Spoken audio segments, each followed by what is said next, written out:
નમસ્કાર દોસ્તો, કર્ણાટકની અંદર જે ઘટના બની ડૉક્ટર યુવતી સાથે એક નરાધમ નીચે જે દુષ્કર્મ કર્યું છે એ વાતને લઈને આજ મારે થોડી વાત કરવી છે. જ્યારે જ્યારે આવા દુષ્કર્મો બને છે ત્યારે મને નરેન્દ્રભાઈ મોદીનું પહેલું ભાષણ યાદ આવે છે કે સુરતમાં જ્યારે આવ્યા ત્યારે ઇન્દોર સ્ટેડિયમની અંદર એમણે ફાંકા ફોજદારી કરી હતી કે બળાત્કારીઓને 5 દિવસમાં ફાંસી, 10 દિવસમાં ફાંસી, 15 દિવસમાં ફાંસી. અત્યારે આના ઉપર કામ થઈ રહ્યું છે. આવો નિયમ બની ગયો છે. નરેન્દ્રભાઈ મોદી ઇન્દોર સ્ટેડિયમમાં આવી વાત કરતા હતા. આજે કયા બળાત્કારીને ફાંસી આપી? 10 વર્ષ વીતી ગયા. રોજ બરોજ આપણે જોઈએ તો કેટલા અસંખ્ય બળાત્કારો થાય છે. 2 દિવસના પહેલાના જ પેપરમાં મેં વાંચ્યું તો 1 કલાકે ભારત દેશની અંદર 1 કલાકમાં 4 બળાત્કાર થાય છે. ભલે થતા આપણે શું વાંધો, બરાબર ને? આપણે ખાલી જોયા કરવાનું. પણ મને એક વાત નથી સમજાતી કે પેપરની અંદર આટલી મોટી હેડલાઇન્સ આવે છે કે ભાઈ 1 કલાકની અંદર 4 બળાત્કાર થાય છે. તો આ બળાત્કારીઓને આ લોકો આકરામાં આકરી સજા કેમ નથી કરતા? કંઈક ને કંઈક આની પાછળ કઈ રાજકારણ રમાઈ રહ્યું છે કે આ બળાત્કારીઓને સજા થતી નથી. અને અંધભક્તો, તમે હવે જાગૃત થઈ જાઓ તો સારું છે. આ રોજ એટલા કિસ્સાઓ બને છે. તમારી આંખો ઉઘડે છે કે નહીં? ભગવાને મગજ આપ્યું છે કે નહીં તમને લોકોને? કે આ સરકાર આ આરોપીને છાવરે છે શું કામ? એને કડકમાં કડક એવી સજા કેમ નથી કરતી કે બીજો બળાત્કારી આવું દુષ્કર્મ કરતા પહેલા 100 વખત વિચાર કરે?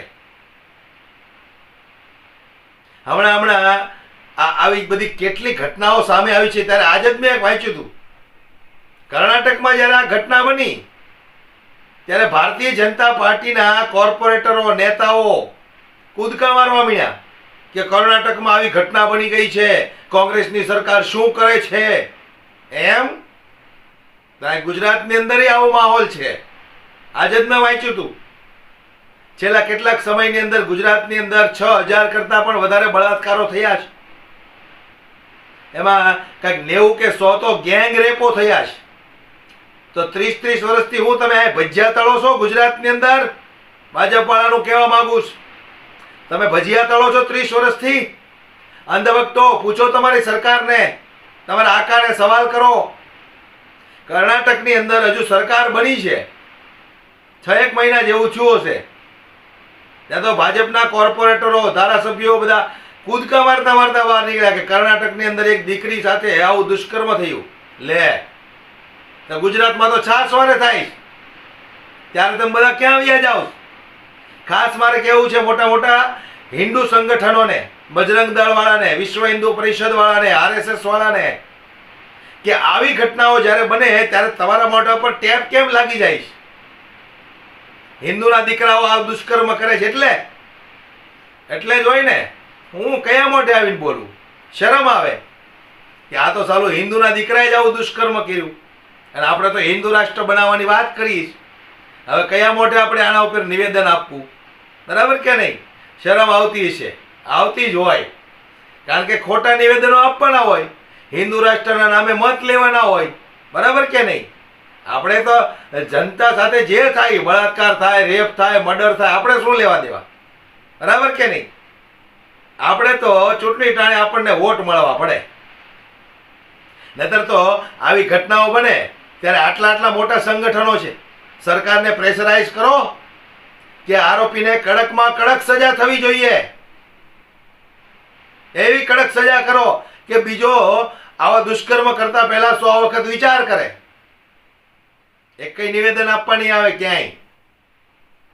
આ કર્ણાટકની અંદર જે ઘટના બની ને, તો ભાજપના એક કઈ નેતાનું નિવેદન આવ્યું?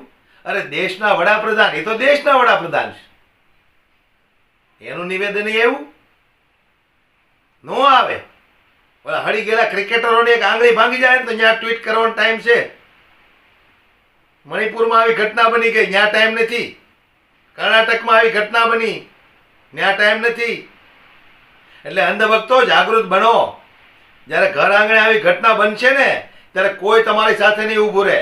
તમને કદાચ એવો વહેમ હોય ને તો કાઢી નાખજો કે અમે અંધભક્ત છીએ, ગોબર ભક્ત છીએ, અમારા ઘર ઉપર કઈ મુસીબત આવશે તો નેતાઓની લાઈન લાગી જશે.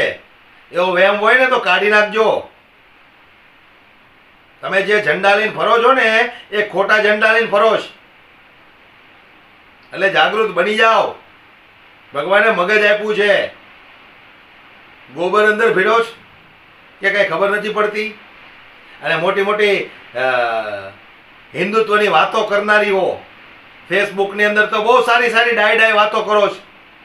મારી બહેનો, દીકરીઓ, ઘરની બહાર નીકળો ત્યારે તમારા બાપને ચિંતા હોય છે. દીકરીઓ વ્યવસ્થિત કપડાં પહેરવાના, ફલાણું ઢેકણું, આવી મોટિવેશન વાળી તો ફેસબુકમાં લાગટ છે. અત્યારે એકાદી બોલો, નિવેદન આપો કે સરકારે આના પર એક્શન લેવી જોઈએ, આટલા બળાત્કારો થાય છે, સરકાર શું કરે છે. એક કઈ નહીં બોલે, કેમ કે એની દુકાન આંકવાની છે. મુખ્યમંત્રીના હાથે એવોર્ડ લેવા હોય એટલે શું બોલું. બાકી મોટિવેશન આપવા વાળી તો લાગટ છે ફેસબુકમાં. નામ લઈશ ને તો પછી મરચા લાગશે, એટલે મારે નામ લેવા નથી.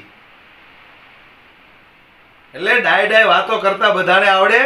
સરકાર સામે અવાજ ઉઠાવવાની હિંમત હોવી જોઈએ. સારું સારું બોલતા તો બધાને આવડે. ડાયમંડ કિંગો ક્યાં છે બધા? મોટા મોટા ડાયમંડ કિંગો મોટિવેશનની સ્પીચો આપવા માટે આવે છે. ભલે આવડે કે ન આવડે, ઠોકમ ઠોક બોલાવતા આવડે છે હાથમાં માયક લઈને, હે, પણ આપવાની સ્પીચ ઓ હેલો બસ. પણ જ્યારે આવી ઘટનાઓ બને છે ત્યારે કેમ કોઈ નથી બોલતું? મને દુઃખ એ વાતનું છે કે આવા દુષ્કર્મ કરવાવાળા મોટા ભાગે આપણા સમાજના, આપણા ધર્મના હિન્દુઓ હોય છે. દુઃખ એટલે છે મને. તમે ઘણા બધા એવું કહે છે કે તું મુસ્લિમ તરફ વધારે ખેંચે છો વાતને. બોલવું પડે. જ્યારે આપણા જ ધર્મના લોકો, આપણા જ ધર્મની દીકરીઓ સાથે આવું કરે એટલે તકલીફ થાય છે અમને. એટલે અમારે બોલવું પડે. કદાચ અમારી વાત તમને આકરી લાગતી હોય, પણ અમે કદાચ એવું મનમાં વિચારતા હોય કે આકરી વાત તો આકરી વાત, આનાથી કદાચ ગોબર ભક્ત, અંધભક્ત જાગૃત થાય તો અમે બે ગાળો ખાઈ લેશું. એટલે અમે બોલીએ. એટલે હું કહેવા માંગુ છું, ઓળખો આ લોકોને. તમે હિન્દુ રાષ્ટ્રની વાતો કરવી છે, અખંડ ભારતની વાતો કરવી છે, એમ ન બને. આજે હિન્દુની દીકરી ઉપર આ હિન્દુના દીકરાઓ જે નીચતા ભર્યા કામ કરે છે ને, પહેલા એને અટકાવો. વિડીયો પસંદ આવ્યો હોય તો વધુમાં વધુ શેર કરો. 5-25 લોકો તો જાગૃત થાય અને આવનારી ચૂંટણીઓમાં ધ્યાન રાખીને વોટ આપે. નહીતર આવી ઘટનાઓ ઘર આંગણે પોગી જાય ને તો એ ખબર નહીં રહે. એટલે જાગૃત બનો. ઘણી બધી લવ જિહાદની વાતો કરવા વાળી તો ક્યાં ગાયબ થઈ ગઈ જ નથી ખબર. પેલો સલીમ, અકબર, યુસુફ, આલમ, આ બધા જિહાદીઓ છે. તો આ કોણ પકડાયો? સંજય, હે, કર્ણાટકની અંદર બોલાવે 2 શબ્દ દમ હોય તો. એટલે તને બધા ઓળખે છે.